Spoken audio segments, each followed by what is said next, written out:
Bueno, señores, seguimos y ya estamos hoy a 28 de abril, un día histórico. ¿Por qué un día histórico? Porque fue un día como hoy que se produjo la intervención norteamericana de 1965. Una intervención que fue histórica, y fue histórica porque los americanos vinieron y pensaron que aquí iban a comer con su dama, pero los americanos no pudieron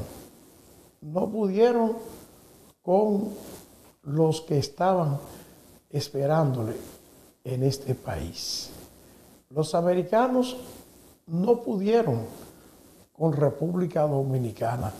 Y tenemos a un testigo de la historia, uno que estuvo enfrentando la invasión norteamericana de 1965. Héctor Muñoz. Héctor, saludos, gracias por estar con nosotros. Buenas noches, William. Le habla Héctor Muñoz de Virginia Beach, Virginia, para hacerle un pequeño relato del 28 de abril, que se conmemora el 60 aniversario de la tercera ocupación militar que hemos tenido nosotros los dominicanos por los americanos. La primera fue en el 1906, cuando ellos querían apoderarse de las aduanas para cobrar que habían entregado los aranceles para la aduana. La segunda fue del 16 al 24 y la tercera fue el 28 de abril del 1965. Al día anterior de haberse realizado esa batalla en el Puerto de Duarte y esa derrota que sufrió el centro de enseñanza, la gran victoria que tuvo el pueblo dominicano, comandada por su comandante en armas, el coronel Francisco Alberto Camaño Deñó, Manuel Ramón Teja Marrache, no voy a extenderme mucho mencionando nombres porque se me iría el tiempo en eso.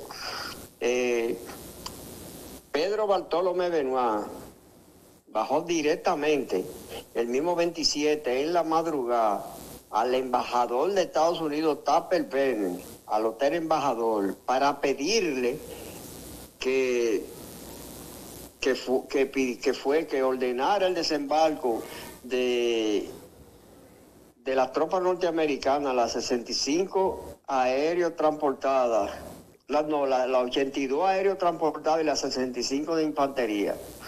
Ya en el hotel embajador, días anteriores, el 26, ya se habían aterrizado habían ido dos helicópteros con el permiso del gobierno de reconstrucción para aterrizar en el hotel embajador 400 soldados de infantes de marina con el pretexto de recoger la misión diplomática para sacar a los norteamericanos que estaban corriendo riesgo para que no sufrieran la consecuencia. ¿Qué sucede? Al pedirle al embajador Tupper Bennett la intervención norteamericana, sorpresa, cuando nosotros ya habíamos celebrado el triunfo de cerrar como a las 7 de la noche ya para concluir de utilizar los 9 tanques de guerra que habían cruzado el 27 y la infantería, la tropa de infantería que venían del CEFA, lo habíamos inutilizado todo y ya eso era una victoria contundente para el pueblo dominicano, porque al otro día nosotros íbamos a marchar hacia San Isidro para tomar la base, la Fuerza Aérea de San Isidro, y otro contingente iban a trasladar para tomar el Palacio de la Policía Nacional y llegar hasta el 12 de Jaina. Y ahí se habían levantado ya San Juan de la Maguana, San Pedro de Macorís, Baní, San Francisco de Macorís, en La Vega, Santiago. Ya habían ciertos reductos para entrar en acción. Qué sorpresa nos llevamos cuando amanecimos. Ya las tropas norteamericanas habían hecho un cordón desde la cabeza del puente, que esa era la París, y subían directo hasta la Teniente Amado García Guerrero, donde está la subida que estaba Montepiedad, de ahí doblaban hasta la 30 de marzo, de la 30 de marzo cogieron, que ahí concluía la avenida San Martín, hasta la Doctor Delgado. En la Doctor Delgado bajaron hasta la avenida Bolívar, de la avenida Bolívar cogieron y doblaron a la derecha y después bajaron una calle adyacente que hay que ahí esa bajaba directamente hasta la George Washington. Encontramos ese cordón de alambre y ese reguero de infantes de marina acosando y asediándonos nosotros en la zona colonial. Entonces nosotros agarramos y enfrentamos esos invasores extranjeros y le dimos una batalla desde el 28 de abril hasta agosto. Eso eran enfrentamientos a diario que tuvimos con la Fuerza Interamericana de Paz. Ellos trataron en reiteradas ocasiones tratar de doblegarnos y borrarnos nosotros, por el grupo de hombres y mujeres y militares y civiles que estábamos dentro de la zona intramuro constitucionalista. Combatimos alrededor casi de 5 meses hasta que se firmó el acta de constitución el día 3 de septiembre, que ahí fue que el presidente en armas, el coronel Francisco Alberto Camaño Deñón, renunció para darle paso al gobierno provisional de Héctor García Godoy. Entonces, en todos esos combates nosotros perdimos, con la intervención norteamericana, perdimos 2 hombres ranas en combate. A Ramón Mauricio Villanueva el día 15 de junio, y le voy a dar el nombre del primer rana que cayó mortalmente herido. Lo voy a dar ahora mismo. Entonces, todos esos combates que nosotros significamos, que fueron combates encarnizados, feroces, fueron 5 meses que nosotros duramos. Entonces, el primer hombre rana de la tercera promoción era el raso Tomás Torres, que era raso del cuerpo de hombre rana. No llegó a graduarse porque la tercera promoción iba a ser promulgada, iba a ser juramentada como rana en mayo. Pero en virtud de que se dio la guerra de Agria el 24, pues esa promoción, fueron 3 promociones del cuerpo élite de hombres rana. Entonces, al pedir la intervención norteamericana, al ellos ver que nosotros hicimos una resistencia feraz, entonces la ONU y la OEA formaron la Fuerza Interamericana de Paz para legalizar la invasión norteamericana, que fue compuesta 1.700 soldados brasileños, 420 policías hondureños, 700 guardias nicaragüenses, Honduras, Salvador, 526 de Paraguay, que nosotros le decíamos los paraguayos. Entonces nosotros fuimos, aparte de la invasión norteamericana, que fueron 42.470 entre de las 65 de infantería y las 82 aéreas transportadas. Entonces hay gente que dice que no es cierto que fue ese número. William, para cubrir desde la base aérea de San Isidro hasta la margen oriental del kilómetro 12 de la carretera de Jaina, ¿usted cree que eso podían hacerlo 10.000 invasores? Bueno. Le estoy hablando de usted un perímetro del kilómetro 1 del Parque Independencia hasta el kilómetro 12 y del kilómetro 1 hasta San Isidro, que son 18 kilómetros. ¿Y como cuánto, Héctor, como cuántos soldados norteamericanos murieron en ese enfrentamiento con los dominicanos? Cayeron muchos. Alrededor, no puedo dar una cifra exacta. Pero ¿qué sucede? ¿Usted sabe por qué nunca se contabilizó la cantidad exacta de los soldados invasores que cayeron, tanto norteamericanos como brasileños, hondureños, paraguayos? Porque ellos lo metían en funda plástica y lo llevaban a Puerto Rico. Y como ya la guerra de Vietnam ya estaba en los finales, decían en Puerto Rico que esos cadáveres llegaban de Vietnam, era de República Dominicana. Bueno. Por eso que no se sabe el número exacto, porque ellos lo transportaban de República Dominicana y lo llevaban a Puerto Rico, para de ahí darle su destino a las diferentes compañías que ellos pertenecían y a los estados donde ellos vivían, que eran oriundos. Decían que todos esos militares que caían eran que lo llevaban que bajaban de Vietnam y era de República Dominicana. Por eso es que Héctor, no se sabe una Héctor, cantidad exacta. yo estoy mirando ahora, que lo tengo en pantalla, a Camaño con un sombrero. Y veo también otros combatientes que también utilizaban sombreros. ¿Esos sombreros qué significado tenían? ¿Por qué usaban esos sombreros? Mire, esos sombreros, el ministro de Justicia en Alma, el doctor Luis Lembel Peguero, habló conmigo y me dijo que el presidente en Alma, el coronel Camaño, quería dotar a todos los militares que estaban en diferentes carteles y diferentes posiciones, dotarlos de esos sombreros. Entonces, había un talabartero que se llamaba Francisco Frometa. Entonces, el doctor Luis Lembel Peguero me hizo la encomienda que fuera donde él para que le confeccionara 10 sombreros para regalárselo a Camaño. Yo fui, hablé con Francisco Frometa y él tenía en existencia 14 sombreros y de los 14 yo conservo uno que lo tengo en mi poder. Que se va a ir conmigo, se lo he dicho a los hijos míos, que el día que yo parta de esta tierra ese sombrero lo pongan en la tumba encima de la bandera dominicana. Y la certificación, una copia de la certificación de la Universidad Autónoma de Santo Domingo con la declaración de héroe que me hicieron. Entonces esos sombreros tenían un significado especial en esa Revolución de Abril. Exactamente, el significado que tenían esos sombreros era que como eran de alas anchas y eran grandes, protegían de los rayos solares. Y usted sabe que en esa época, en esa época del año, en ese mes, es que más abril, mayo, junio y julio, que son los meses más calientes de República Dominicana. Entonces, para que la gran mayoría de ellos no era muy abundante, que tuvieran mucho cabello.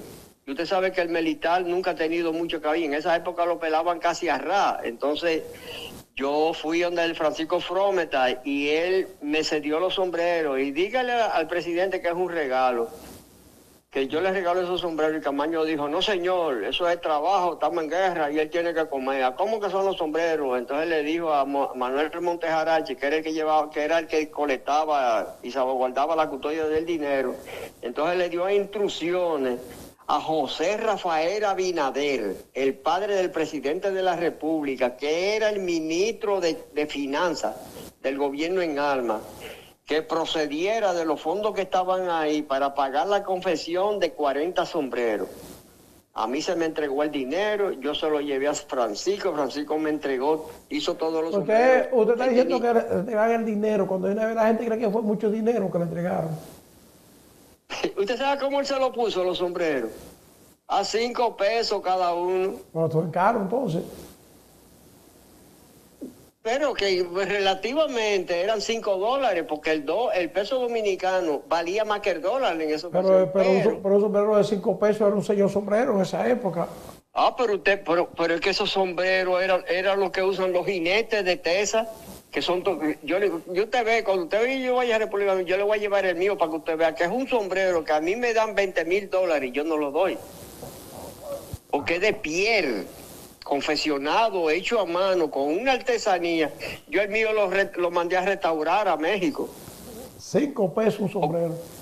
5 pesos. Entonces procedió el doctor José Rafael Abinader, me entregó la suma de 475 pesos para que yo se lo diera. Y cuando yo le estaba pagando el sombrero a Francisco, él me dijo, no, yo se lo voy a poner a 3 pesos los sombreros. Entonces yo le dije, bueno, pues fírmeme un recibo de que usted me lo puso a tanto, que yo no quiero problemas, que después digan que usted me lo puso a peso y yo lo cobré y yo se lo vendí a 3. Para que usted vea la seriedad. Entonces usted fue y le llevó lo que sobró a Abinader otra vez. Se lo entregué. Le entregué, digo, mire, aquí está el recibo que él me hizo, él lo puso a 3 pesos a los sombreros y aquí está la de vuelta. Yo le devolví al doctor Rafael Abinader y Corona 200 pesos, oro dominicano. De los sombreros. De los sombreros. E igualmente, cuando a mí el doctor Rafael Abinader, después del 29, ya...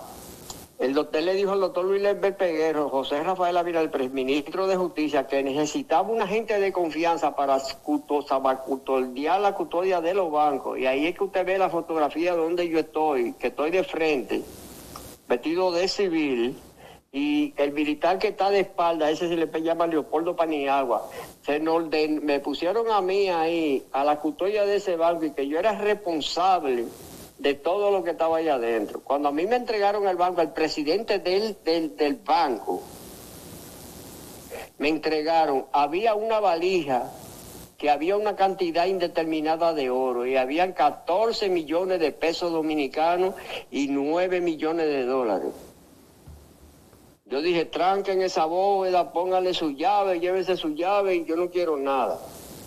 Y yo tuve 10 días salvaguardando ese banco y cuando yo entregué, a mí se me entregó con una nevera llena de refrigerio, de comida rápida, 11 rollos de papel de toilet, 4 libras de azúcar y 2 libras de café en polvo y 2 galones de agua.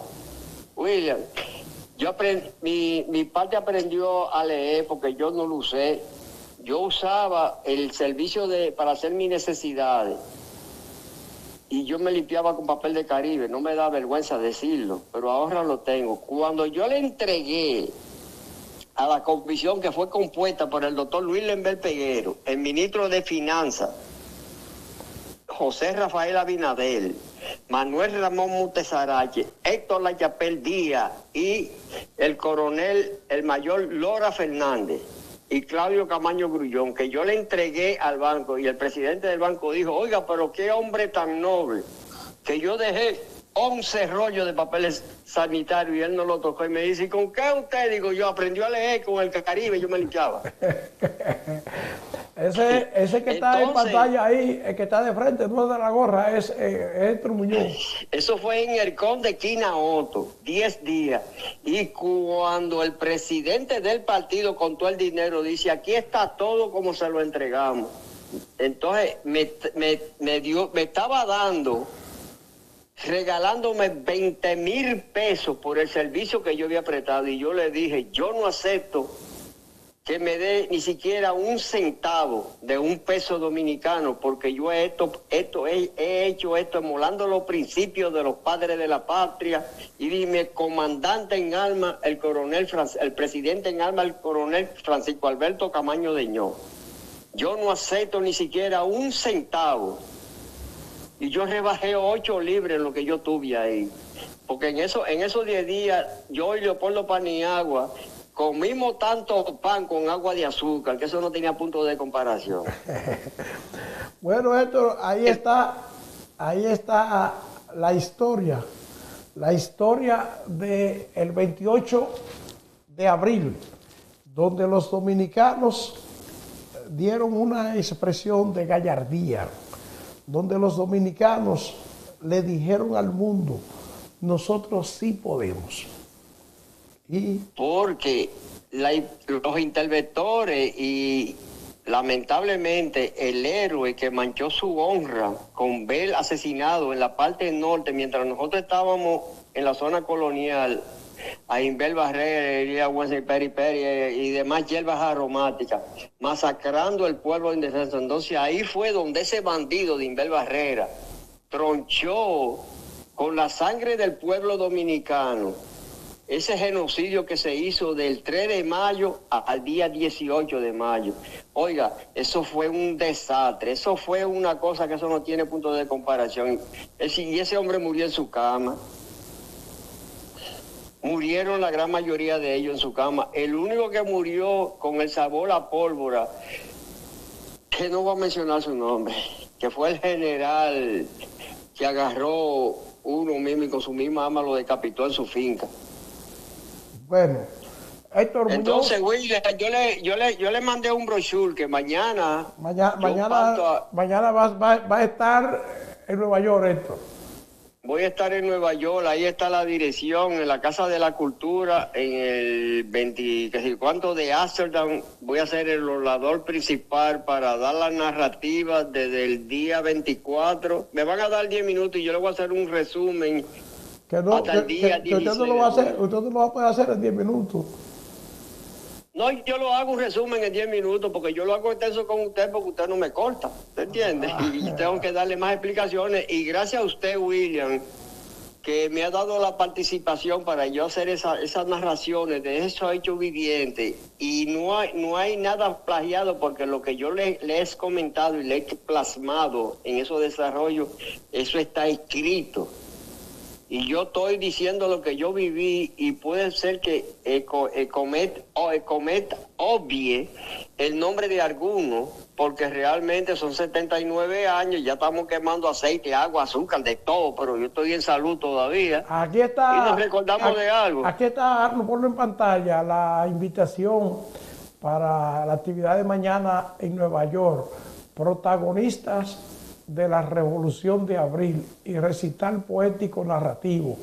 Protagonistas de la Revolución de Abril de 1965 compartirán sus historias, lectura de poemas y cuentos alusivos a la gesta patria, junto al Comité de Homenaje Nueva York.